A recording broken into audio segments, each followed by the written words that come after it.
My name is Alex, and this is my story. I was born in 1995. I was raised in Los Angeles, where my family immigrated to in the 1980s from the Philippines. Grew up in a small town near LAX, but was far from being considered a world traveler.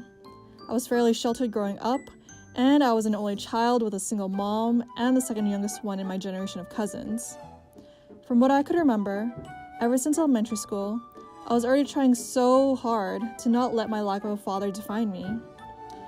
You know, Asians, culturally, tend to overcorrect their mistakes sometimes.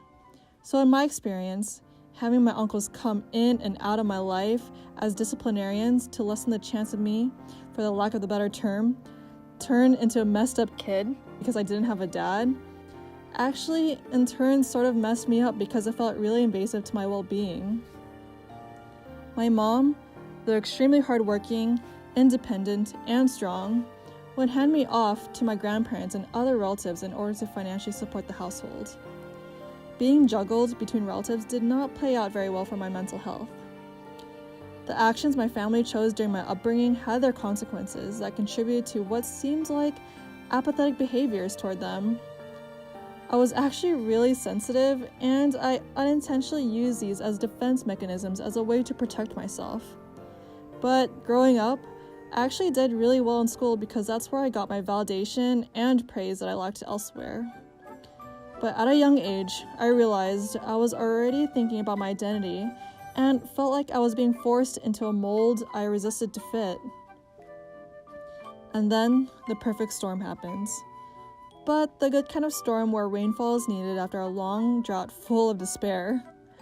About a mile from home, a small charter school decided to open the same year I was set to attend high school in 2009. Little did I know, Da Vinci Science was going to be my second home for the next 4 years and foster my love for science. DVS at the time had about 140 freshmen and a small class of 40 to 50 sophomores.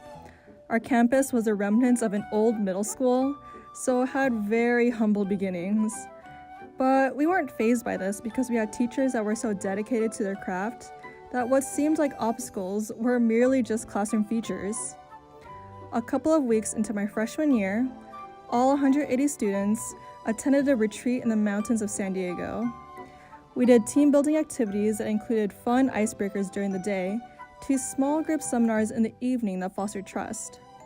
Somehow, the teachers and the admin got this large group of 14 to 15-year-olds to take off their mask and open up about their struggles. This overnighter became a tradition for all incoming freshmen for the upcoming years. DVS takes pride in doing things differently.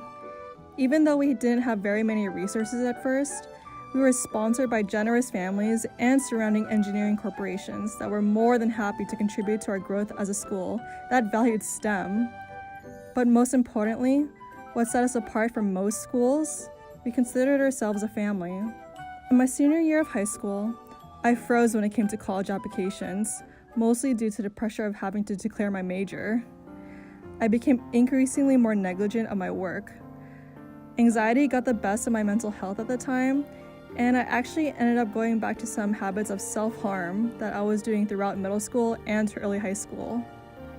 I was really harsh on myself for not knowing what I wanted to do, when I spent a majority of my life doing things to understand and protect myself. I was too scared to finally make a choice. Luckily, I had a support system at school that I lacked elsewhere. I had adults that I trusted that showed that they cared about the general well-being of their students, academics aside.